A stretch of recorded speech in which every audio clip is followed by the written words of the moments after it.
Hell Yes Life, episode 40.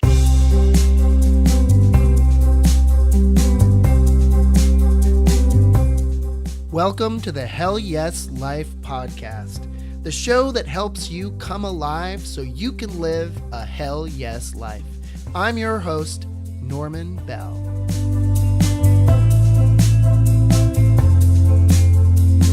Hey there, welcome to another episode of the Hell Yes Life podcast. I am your host, Norman Bell. I hope you are doing great today. This is the place to hear inspiring stories and actionable tips from our amazing guests that will motivate you to live your Hell Yes Life. The Hell Yes Life podcast releases new episodes every Tuesday, and now with increasing frequency on Thursdays and Fridays. Hell Yes Lifers, if you want to write a review, please visit hellyeslife.com/HYL iTunes. Also, if you've been listening to the Hell Yes Life podcast and you're getting inspired by our guests and you're starting to think, hey, I want to live my Hell Yes Life, then I've got good news for you. Right now on hellyeslife.com, you can sign up for a free 5-part video mini course that will walk you through the 5 steps to a Hell Yes life. This course will help you find your Hell Yes, create your cringeworthy vision, build your Hell Yes day, plan your first Hell Yes action, and more. If you're ready to jumpstart your Hell Yes life, then head over to hellyeslife.com right now. Okay, let's get into today's episode. Today, my guest is teacher and coach Kendra Cunov. Rick Litvin, author of The Prosperous Coach, calls Kendra one of the most powerful coaches and leaders he knows. Kendra has been teaching, facilitating, and practicing authentic relating and integral circling for the last 15 years. She works with organizations, leaders, and coaches, and has consulted for companies such as Genentech, and is currently on staff at 4PC, an elite mastermind for the top 4% of coaches in the world, which was founded by Rick Litvin. Kendra also co-facilitates relationship and intimacy workshops with speaker and teacher John Wineland. We spent a good amount of our conversation focusing on relationships and how we can better communicate with our partners. So if this is an area that you want to work on in your Hell Yes life, be sure and tune in. Okay, let's dive into my conversation with Kendra Cunov. Kendra Cunov, welcome to the Hell Yes Life podcast. Are you ready to tell us about your Hell Yes life? Hell yes. All right. Welcome, Kendra. I always like to start off by asking people the question, what is your Hell Yes? That is, what is that thing that really lights you up and makes you come alive? You know, when I think about that question, on one sense, I think like it's so many things, what lights me up and has me come alive. But if I boil it down, I think I could sum it up by saying relationship or relationships.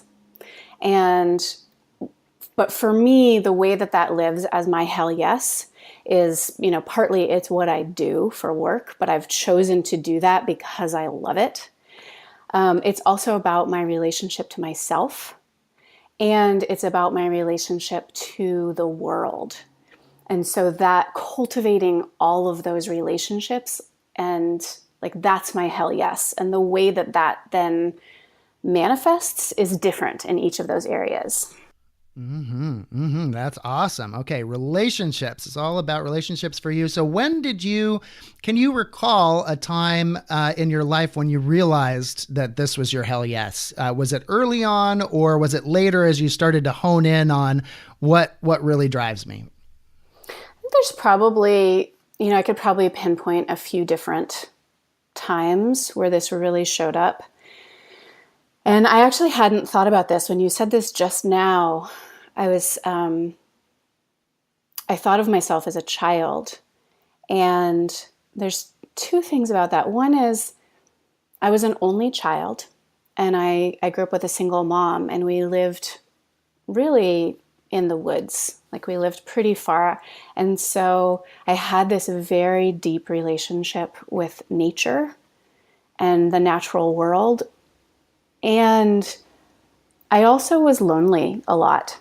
And so I think there's something probably in that that called me forward, even though it wasn't a conscious choice maybe at that point. And then the first time that I really remember consciously having this thought or this feeling like relationship and relationships was when I was about 19 years old, and I had left college and I had gone to live in a Zen Buddhist monastery. And at some point, it was this incredible community. I mean, it was an amazing place for me to be able to go when I left college. And there's many, many wonderful things about it.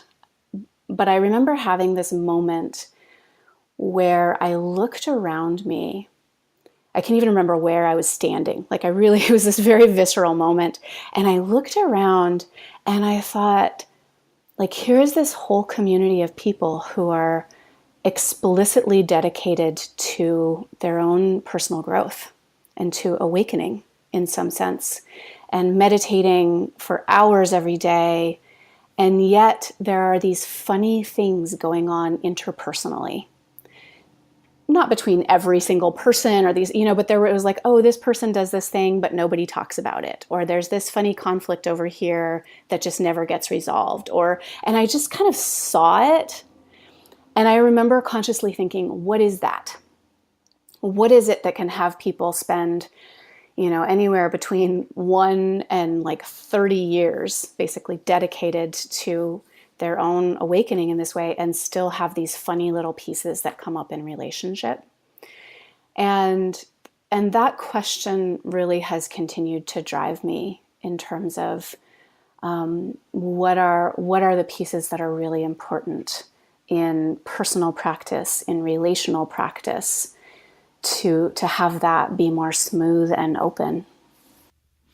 Awesome. That's great insights into kind of where that interest in relationships comes from. And we'll dive in a little bit more in a moment to your past. I was looking on your website about your very interesting upbringing, it sounds like you had. And by the way, I also want to say I was an only child as well, so I can identify with that sort of, feeling lonely sometimes. And I know that might be a driving force for me in wanting to, connect with community and build community and so forth. So I can identify with that.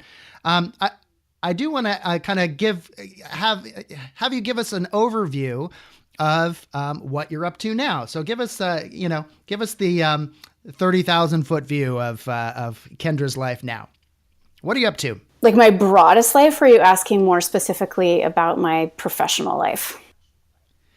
Let's go with professional life, and then we can go out from there, because I'm sure there's all kinds of interesting stuff wherever we look. Cool. Okay.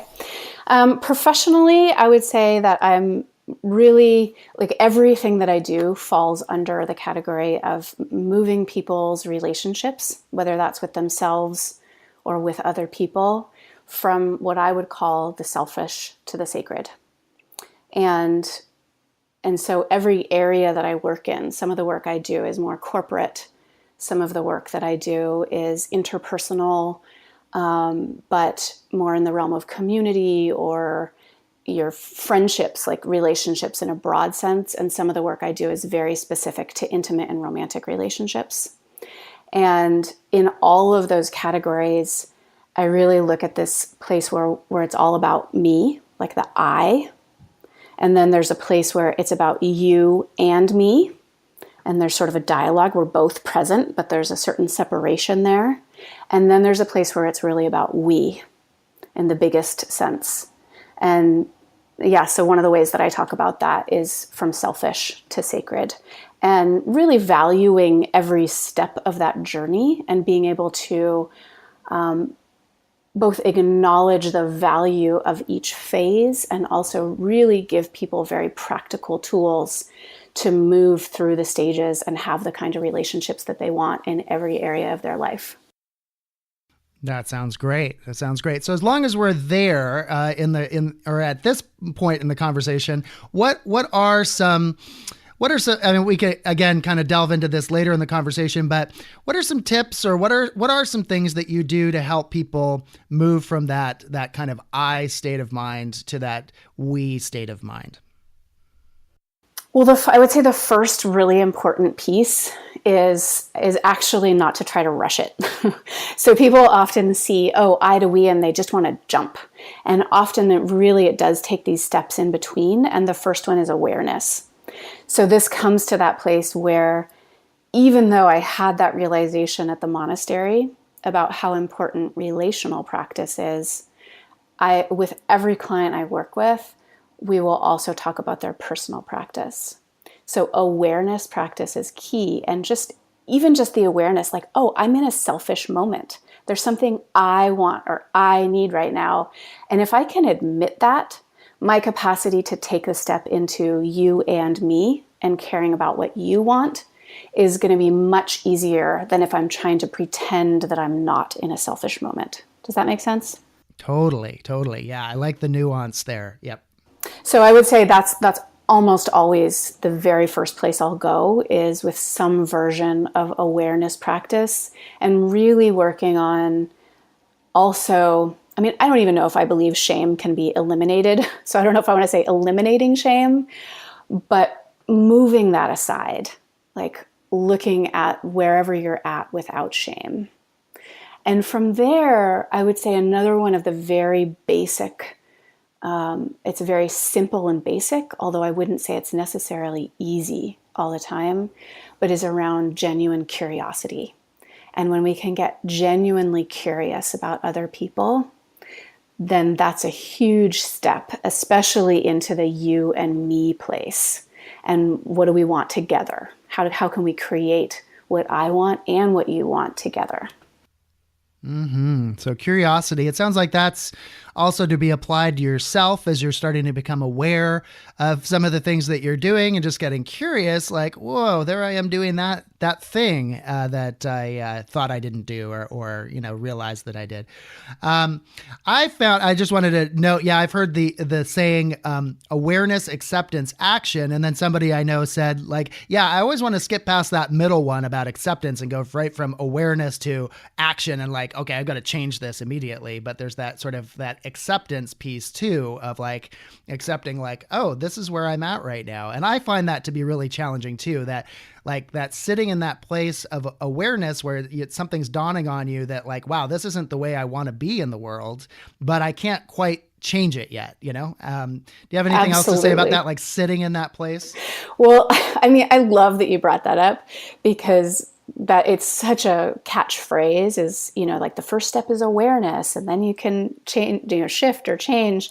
And I can't tell you, I mean, I think I say this at in every group I lead, at every workshop I ever lead, is something like that will come up and I'll say, okay, everybody slow down because there is this horrible phase that nobody talks about, which is the place where you're aware and you can't quite change it yet.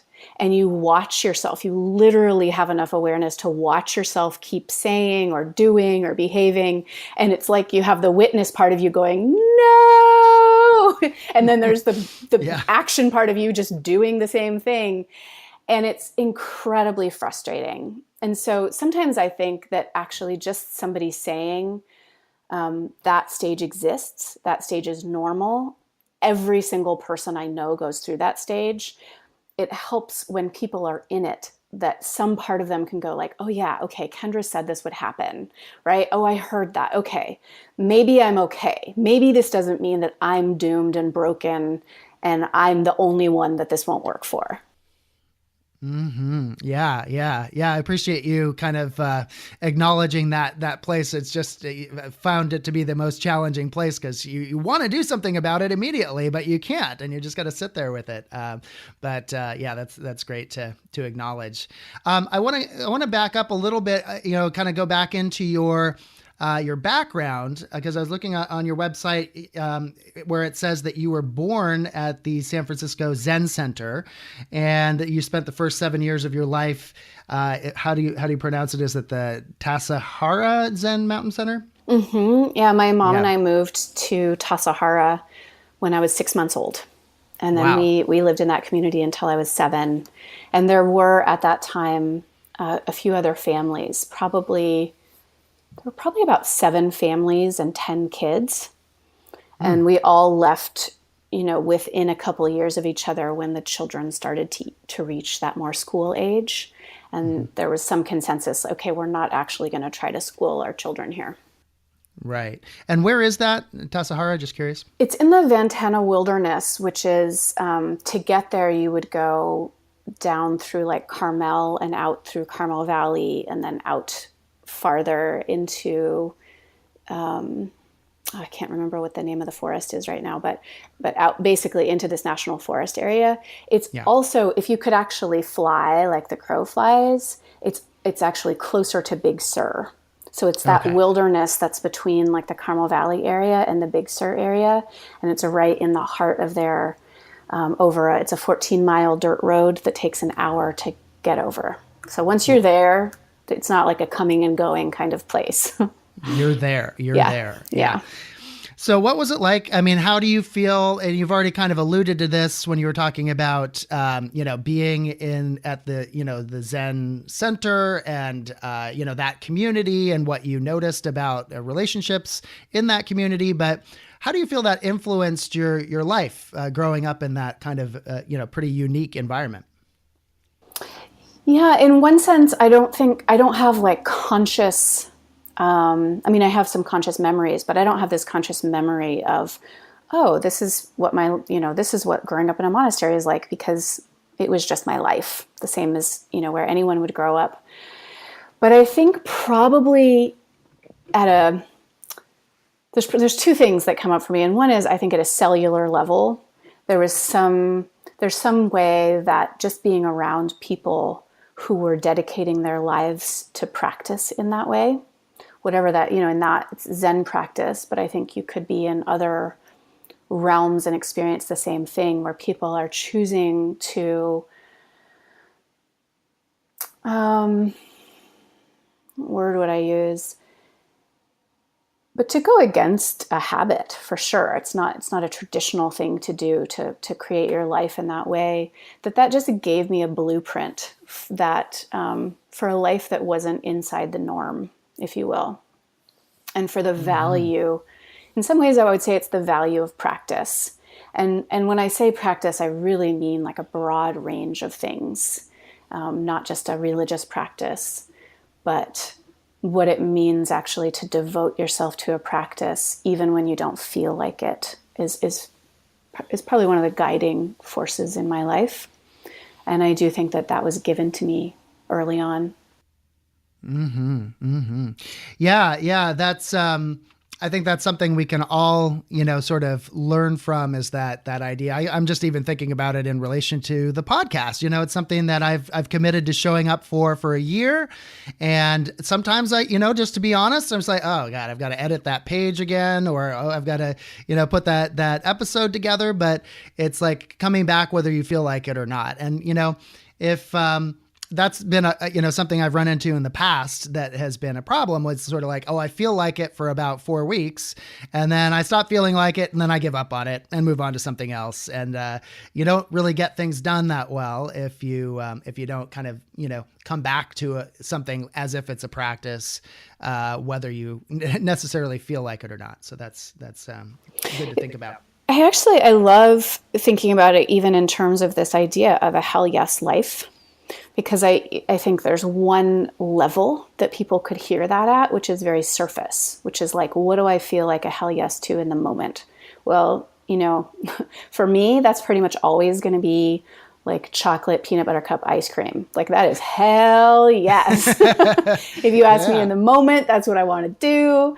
And then there's what we're more deeply committed to. And that can become rigid, right? Like I said, I would do this and I'll do this or something. But I like to think also about it in the realm of devotion, because that, for me, that touches something deeper, which is like, okay, what do I really want?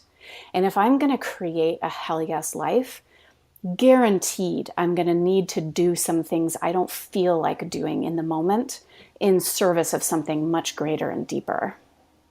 Absolutely. Absolutely. Yeah. I would like to think that our listeners are more headed in that direction versus the peanut butter ice cream, which, sounds great in the moment, but, and every once in a while, like, absolutely, Hey, yeah. That's still part, Absolutely. Everybody gets to decide what their hell yes life looks like, right? Yeah. So now I'd like to talk about, so you came out of the monastery, and again, looking at your website, I think you kind of very specifically highlighted this. You wanted to, pursue a practice that was deep, but included relationship to other people in a more direct way. And that's kind of led you to this authentic relating work and integral circling. So can you tell us a little bit about those two things? I think I'm going to talk a little bit more about the authentic relating and then also how that relates to the intimacy work, because I'm less involved. I include the circling piece in some of my programs, but I'm less involved in that these days. It's been about 15 years now since my ex-husband and I founded with a community of other people, but co-founded Authentic World. And through that time, it has been this, sometimes we even call it interpersonal meditation or I think we used to call it interpersonal meditation, because the different practices that we developed in these, we call them games a lot of time. And some of them certainly come from things like contact improv, or some of our work has Gestalt themes in it, or, there's all kinds of people who've come before us doing work that we stand on the shoulders of, but is bringing the same kind of attention that you would bring if you were doing a solo meditation practice of awareness and also the non-judgmental mind to this practice then of being with other people. And a lot of what we do is create space and then give people guidance, as in create exercises or games and give them some structure in order to play in ways that they might not normally or habitually. And so that's that, when you talk about that bridge between something that's very deep, which can be playful at the same time, but something that brings that level of depth and self-inquiry, but into the relational realm. So I might be across from one other person or in a group with 4 people or 10 people, and guiding in this way that probably the most common thing I hear is something to the effect of, you gave us permission. And what I came to realize over the years is like, wow, I mean, maybe not everybody wants to relate in this way or with this depth, but there is no type of person who doesn't. And there are a lot of people who are just dying to be given permission to be more authentic, to have deeper conversations, to, ask a question that they think, maybe isn't appropriate, but is what they're really curious about, and to connect with people in that way. And then just to touch in on this. Yeah.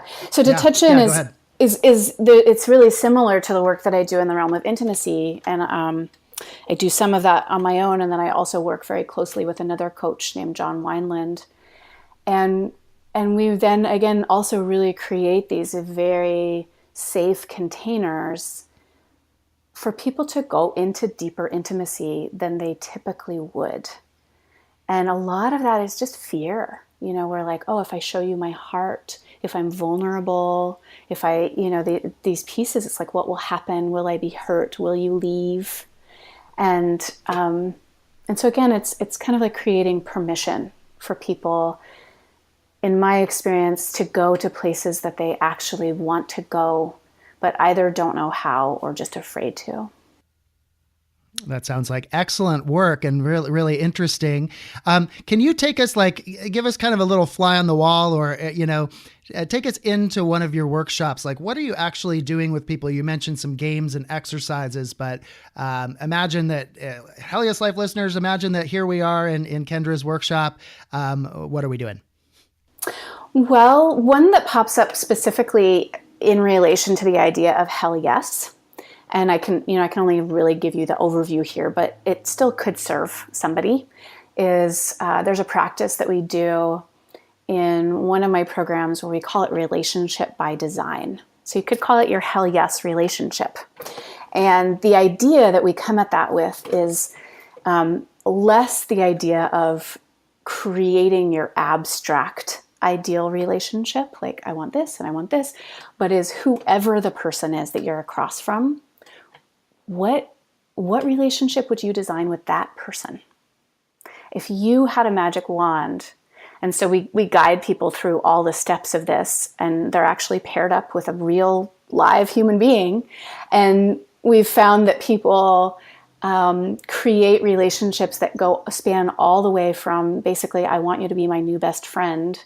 And if it was up to me, we would talk every week on the phone, and we would find ways to visit each other, and we would know each other's children, to people who, and this can be just as edgy when you name this explicitly, as like, hey, I really like you, but actually I don't want a relationship beyond when we see each other in these workshops. Mm-hmm, mm-hmm. And to stop pretending like, hey, yeah, let's get together, when you're like, there's no reason, there's nothing that I don't like about you, but actually I don't have that genuine desire. So we walk people through the steps basically of one person getting to say, if it was totally up to me and I got to say how our relationship was, this is how it would go. And then the other person getting to say, well, if it was up to me and I got to wave a magic wand, this is how our relationship would go. And then really giving people the tools to find where's the common ground and negotiate, and to say yes and to say no.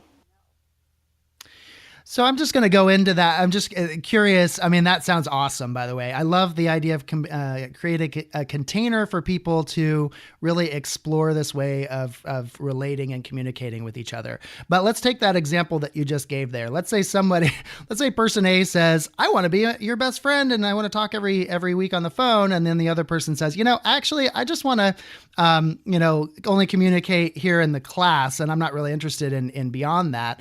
So then is there also a space for people to have whatever reaction they're going to have to that? And I mean, how do you, without going, obviously we don't want to get into, very specific details about specific people, but in general, like do things like that come up? Like, oh, I'm offended that you said that, or whatever else. It absolutely does. I mean, I'll say in that specific example, it's rare for people to be totally mismatched. There tends to be some resonance, and it's more in the subtlety, but there is definitely difference even in that. And what I have found is two things. One is there's absolutely space where people get offended, or they're hurt, or they get to a stuck place. And it's one of the things I love about creating that space for people, because usually in a workshop space, sometimes people come with their partners or they're there with people they know, but also sometimes it's the community that's being created within a workshop. And it's still over time, it might be over 6 months or what have you, but it's a little bit of a more safe place to practice those skills. How do we negotiate this when there's less charged emotions on the line? And then they learn the skills to be able to take that back to their family or to their partners or to their coworkers. The other thing that I would say is that I have actually found more often than people being hurt or offended is that they're relieved to know the truth. And the space that we create is safe enough, and then the process that we walk people through is step by step. So there's less of this experience of like, I want to be your best friend, I don't really want to talk to you, where it might be kind of jarring in that way. But that they're sharing in a particular way that actually allows them to say what's true for them and have it be received well. And then again, to learn that skill in such a way that they can take that out into the relationships that they already have. But I do find that people are often more hurt when there's this social desire to be kind and like, yeah, I want that too, but then not to follow through. And that's where actual resentment and hurt really builds up more than with an open heart and in a loving way, telling the truth. That is so great. I'm sure anyone listening to this could benefit from a class or an experience like that, because I think we're so conditioned in our culture to just, oh, I'm fine. Everything's fine. Yes. Oh, yeah. I like that too. Da, da, da, da, da. Like it's hard to connect sometimes with what is it that we really think? What is it that we really feel and so forth. So that sounds great. I want to also ask about, it's specific to intimate relationships. So people who are coming to those workshops, what kinds of things are you seeing? What kinds of challenges are they coming in with? If there's, I'm sure there's a broad range, but are there some typical things that people are trying to work on? And what do you see them getting out of those workshops? Well, I'll say up front that the majority of the people who come to those workshops tend to be like cisgender heterosexual. Not all of them. We've definitely had some gay, bi and queer, and that it really does work across the board. But I'm going to speak men and women because that's the majority of the people who have come. So that's more of my sample size. Sure. So yes, there's a lot of specifics and a lot of nuances to what people are working with, but I see a really common theme of women who are very, or they've developed a habit of taking a lot of leadership in their relationships and really in their lives. And then they're frustrated that the men that they're either meeting or that their actual partners aren't kind of taking the lead. And this is in a variety of ways. I see certainly in families, there's a way that the home life can become the mother or the wife's kind of domain.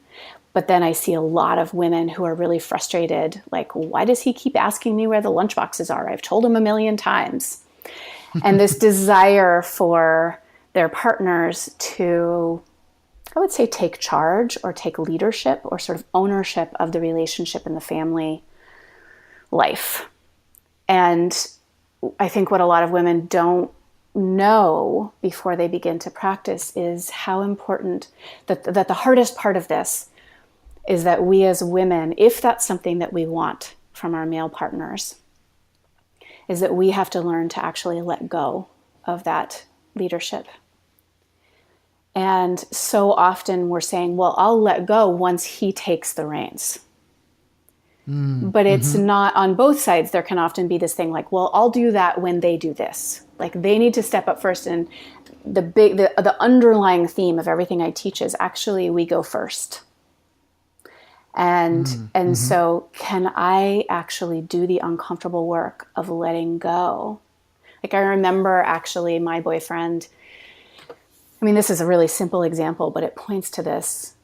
We were going canoeing and then something needed to happen. And then it was this, and he turned to me and he was a little bit flustered and he was saying like, well, what should we do about this? Or I'm not sure. And I could either have answered him, which would have been fine. It's totally fine to do that sometimes, but it creates a certain dynamic. Or I remember I just turned to him and I just relaxed and I smiled and I said, I trust you, baby. Oh yeah. And it was like in an instant, it was almost like he woke up and he was like, oh yeah, okay, this is what we're doing. And I was like, that's great. And sometimes you'll get exactly what you want. Sometimes you won't get exactly the thing that you want, but you've actually strengthened the dynamic that you're trying to create. And so it's similar, for men, when there's these two pieces that are really linked, but I see a lot of times men have a big challenge with women's emotions, all the way from, what can seem like just too emotional or crying or her overwhelm. Certainly anger is a really hot button, can be very scary and overwhelming. And what often happens then is sort of an avoidance. You might say, like a man might say to a woman, oh, are you upset? And she'll say, no, I'm fine. And he's like, okay, I asked, now it's in her court. If she, that's her problem now. If she didn't tell me. And then often what builds is that she's withholding. And what he really wants is for her to be, then men get upset about that she's withholding in other ways. that usually comes out in terms of affection. It can certainly come out sexually, but they're connected.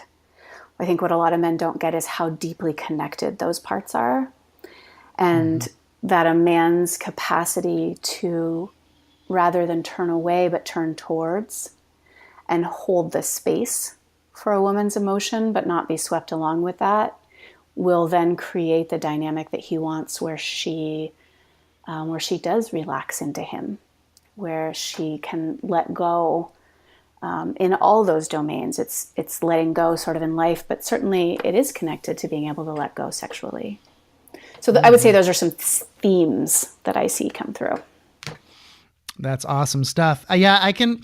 I've done, a fair amount of personal growth work. I've done something called co-counseling. I don't know if you've heard of that, but it might be similar to some of the stuff that you do there, but it's basically like, peer-to-peer counseling, and people take turns really just holding a space for the person to process things, and really they talk about discharge, like discharging emotions and so forth. And so I that's been really helpful for me to really just be able to, with my wife, I've in the past and with other people, wanted to just get in there and fix things. Right.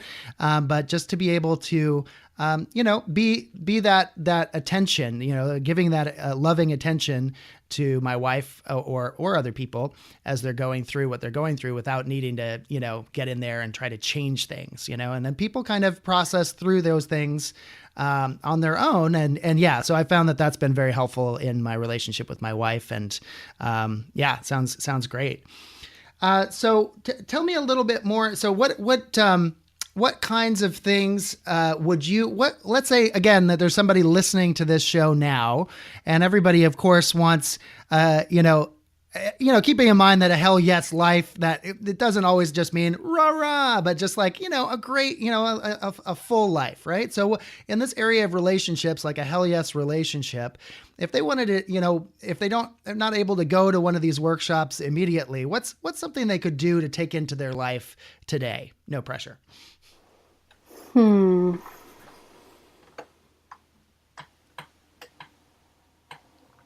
Or is there anything? Well, I would say there's a couple things that I would say. When you ask specifically in the realm of relationship, I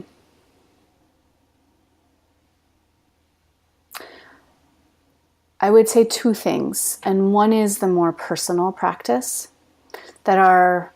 we all have, whether it's karmic wiring or whether it's our childhood wiring or our cultural wiring, call it nature or nurture, but we all have wiring that we're working with. And that there is a way in which we need to work with our personal wiring to be able to, it's really strengthening your nervous system to be able to meet other people without getting thrown off by them or whatever it is in that way. So if you want to deepen your relationships, that some kind of yogic or meditation practice that includes breath is really important. Almost all of us, when we, and it happens both in excitement and fear. It certainly happens in sex, but our breath gets really shallow, and that limits our capacity actually to feel. And it limits our capacity to be with. So I would encourage anybody who wants to have deeper relationships to do some kind of yogic or meditation practice that includes breath. And then the other one really is around curiosity. And that one's it's a little trickier to just give a tip in this moment, but I would say even if people just take out, how can I be more curious? So often, even when we're asking about other people, there's sort of this sense of like, well, how am I going to respond to what they say? Or how is this question going to make me look? Or what are they thinking about me? And anything that you can do to take your attention a little bit more off of yourself and just genuinely get curious is going to benefit you and your relationships and every single person that you meet. I mean, Absolutely. People are dying to be like seen and heard. So if you go out and be curious, you're like, I guarantee you're going to be serving the people around you because people are dying to be seen and heard. Absolutely. Absolutely. That's great. So curiosity, Hell Yes Lifers, and, some sort of meditation or breath work practice are two things to take away here. And just to get a little meta, it sounds like you're actually recommending, as that first step is to get curious about curiosity. Like, oh, can I be curious here? So to even just ask yourself that question as a starting point. That sounds great. Let me ask you a couple questions I always like to ask our guests. If you, you've done a lot so far. It sounds like you're living your Hell Yes life. We haven't even, I'm sure we could go on like this for quite a while because you've got a lot of other interesting things going on, including where is it that you live? You live kind of in a remote location, isn't that right? A little bit. I live about an hour and a half north of San Francisco. Uh-huh. Okay. Yeah. And I'm sure we could talk more about that and everything else you've got going on in your life. But I just want to focus on the future for a second and just ask, some people have this, some people don't, but do you have a big vision for where you would like to go with your Hell Yes life? And what I tend to call this is your cringeworthy vision, a vision so big it makes you cringe just to think about sharing it. And now here's your opportunity to do so if you have such a thing. Mm-hmm. I love that. I love this question. It is a little like I'm kind of grinning and also cringing, and it definitely it's like where work and personal life connect with each other. So okay, cringeworthy Hell Yes life for me is really on the work front is about teaching the relationship and intimacy salon and training program that I teach with John, running the Fierce Grace women's program that I run, and teaching this basically relationship by design and the authentic relating comprehensive. Those three things are my total hell yes in terms of my business and my career. And then other than that, I fell in love with a piece of property in a house that's about 10 minutes from where I live now, up here in Sebastopol. It's 4 acres of land, and I think it's a 4-bedroom house. So what I love about that for me, Hell Yes is room for the kids, but it's room for me and my partner, but actually where we also have separate spaces. And then that kind of land around us, because a big part of my Hell Yes is gardening, and especially edible plants, fruit trees, growing our food and composting, having chickens. Like I have this conversation with my son sometimes where we debate about whether we want goats or a cow, because goats are cuter, but we actually like cow milk better. So having the kind of space where we could make some of those fantasies more of a reality. Love it. Love it. Yeah. Hell Yes Lifers, your vision doesn't have to just be about your career. It's all aspects of your life, right? And Kendra has built out her Hell Yes cringeworthy vision to include that house down the street. So you'll have to check in with us in the future, Kendra, if you end up moving in there or someplace similar. That's great. That's great. Thanks for sharing that. Where on the internet can we find you, Kendra? You can find me at www.kendracunov.com. So that's KendraCunov. And a great thing about having a name like Kendra Cunov is that I'm really easy to find everywhere. If you Google me, you look on Facebook like that, I'm the only one. So just look for Kendra Cunov, and I'm happy to connect with you in any of those forms of social media or mailing list, or certainly happy for you to reach out and ask any questions that came up listening to this and see if I can support you in any way. Awesome. And we will include links in the show notes as well, so you can go to the episode page, Hell Yes Lifers, if you want to connect with Kendra.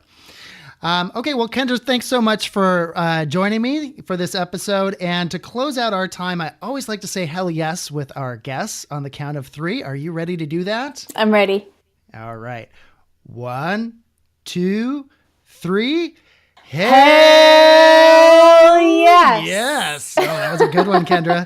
Thanks a lot for joining me. Thank you so much. It was a pleasure. Thanks for joining me for this episode of the Hell Yes Life podcast. You can subscribe to the podcast on iTunes, Stitcher, or your favorite RSS feed. If you like the show, please leave a rating and review. And if you want to stay connected, visit hellyeslife.com and sign up for the e-newsletter and private Facebook group. Again, I'm Norman Bell. Thanks for joining me. Now let's get out there and live a hell yes life.